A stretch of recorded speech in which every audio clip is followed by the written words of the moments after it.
und herzlich willkommen zu Veras Blockflöten-Kanal. In diesem Video mache ich mit euch eine kleine, einfache Übung zum Training des linken Daumens, der beim Blockflöte-Spielen ja verantwortlich ist für die hohen Töne.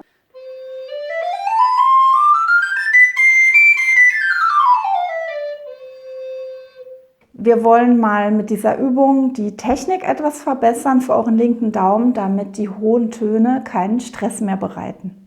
Mein Name ist Vera Petri und ich gebe euch Tipps zu gutem und schönem Blockflötenspiel.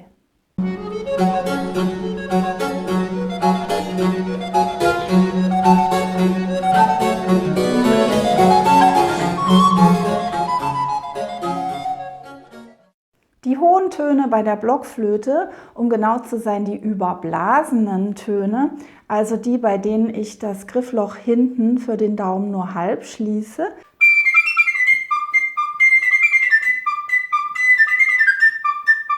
sind für viele Spielerinnen und Spieler eine knifflige Sache. Manche haben auch so ein bisschen Angst vor den hohen Tönen. Bei manchen klappt es nicht richtig mit den hohen Tönen und wir wollen erstmal gucken, was das Prinzip ist, wie man es meiner Meinung nach am besten macht mit den hohen Tönen, wie man sie spielt und was ihr außer eurer Flöte heute braucht für diese Übung, ist viel Geduld. Weil Geduld ist immer wichtig bei Übungen und dass man Schritt für Schritt macht und keinen Schritt überspringt. Aber besonders beim Daumen lohnt es sich, sofort die richtige Technik zu lernen oder vielleicht, wenn ihr diese Technik schon habt, nochmal genauer danach zu gucken, ob das sich vielleicht abgeschliffen hat und so ein bisschen unsauberer geworden ist. Also erstmal das Prinzip, es gibt ja die Möglichkeit, den Daumen zu rollen oder wegzuschieben vom Griffloch, damit ich das Griffloch halb öffnen kann.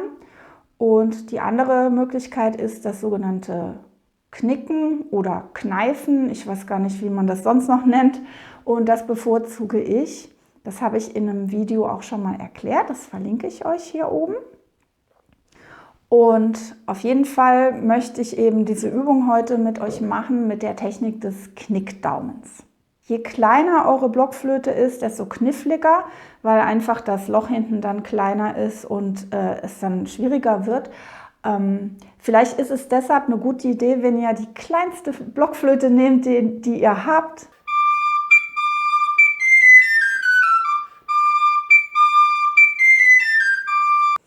Ja, jetzt wollen wir mal loslegen mit der Übung. Also ich habe jetzt hier mal eine Sopranblockflöte. Für die Übung habe ich jetzt hier bei der Sopranblockflöte ein A und ihr könnt auf jeglicher Blockflöte denselben Griff nehmen, also Daumenloch ganz geschlossen und die ersten 2 Finger oben drauf. Ich würde euch jetzt empfehlen, für die Übung die Blockflöte nicht in den Mund zu nehmen, sondern ans Kinn zu legen.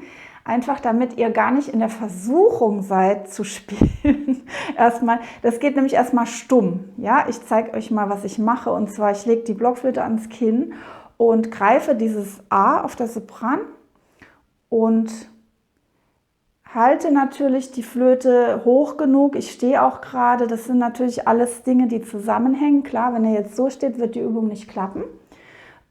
Es geht theoretisch auch im Sitzen, aber da müsst ihr eben auch gerade sitzen. Ihr greift ganz locker dieses A ohne Druck auf den Fingern und macht den Daumen dann weg vom Griffloch, richtig weit weg. Erstmal so ganz gerade, dann knickt ihr ihn in der Luft. So, und dann geht ihr erst dann, wenn er geknickt ist, wieder an euer Loch und müsst es dann so ein bisschen suchen. Und dann könnt ihr auch mal schauen. Also das ist noch eine wichtige Sache bei den hohen Tönen, dass das fast zu ist, das Loch.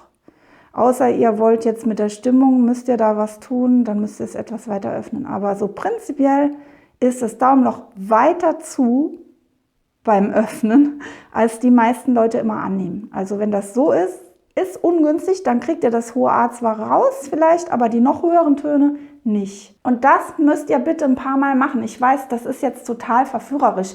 Ihr denkt jetzt, okay, habe ich verstanden, Daumen weg, knicken, so kann ich ja auch direkt knicken und dann mache ich das dran. Also einfach, weil wir diese Bewegung, diese ganz deutliche Bewegung von gerade und dann richtig doll geknickt, die brauchen wir. Und in der Geschwindigkeit im Stück und wenn ihr mit anderen Dingen beschäftigt seid, klappt das nicht, wenn ihr das nicht Schritt für Schritt trainiert habt. Ist meine Erfahrung. So, also nochmal, ihr müsst es natürlich zu Hause mehrmals machen. Ja? Die Flöte ans Kinn und ganz weg den Daumen, in der Luft knicken. Bitte nicht Richtung Flöte schon gehen. Also nicht so machen, so, ne? Sondern wirklich gerade weg, knicken und wieder dran. Und dann dürft ihr jetzt auch mal das hohe A spielen. Oh, okay, da hatte ich wohl zu weit auf.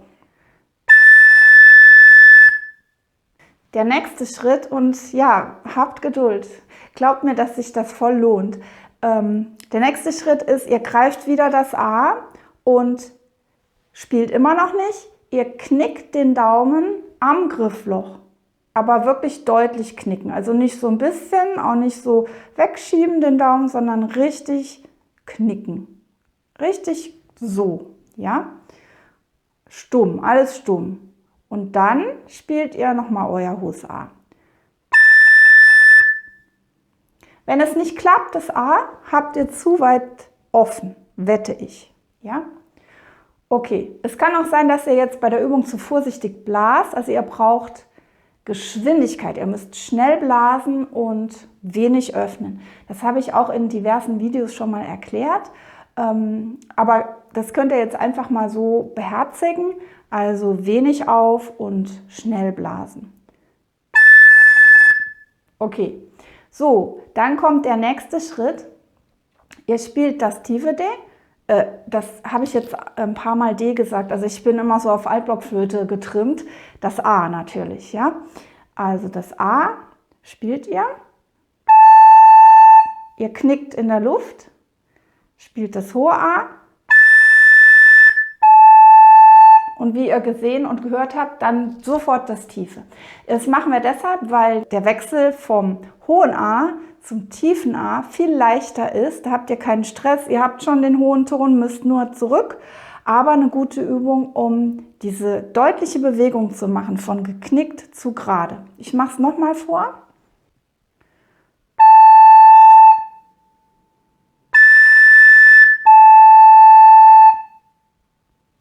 Das wäre also Schritt 3 unserer Übung. Ja?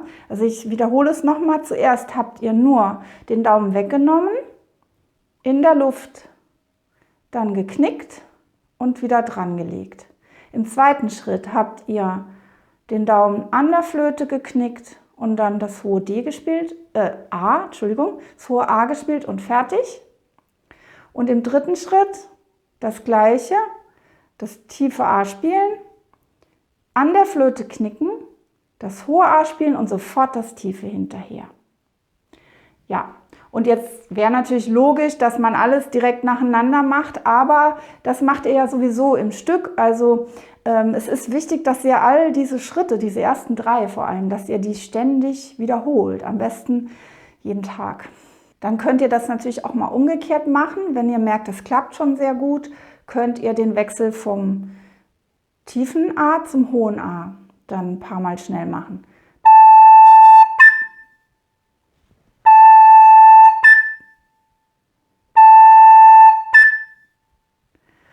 Und dann geht es natürlich weiter, das immer abzuwechseln. Aber wenn ihr irgendwo in diesen Schritten merkt, da gehen 3 von 5 Tönen schief, stopp, zurück auf los. Ich weiß, es ist ein bisschen nervig, aber es lohnt sich wirklich, ja. Und was natürlich auch super ist, wenn ihr dann mal hingeht und sofort so ein hohes A spielt und stopp. Nichts hinterher, nichts vorher. Einfach nur zack, dass der Ton da sein muss. Ja, dann könnt ihr weitermachen, wenn das alles klappt und alles fleckenlos ist. Dann könnt ihr mal so natürlich in Achteln abwechseln. Wieso sage ich jetzt Achtel? Also irgendwelche Notenwerte, auf jeden Fall gleichmäßig oder punktiert.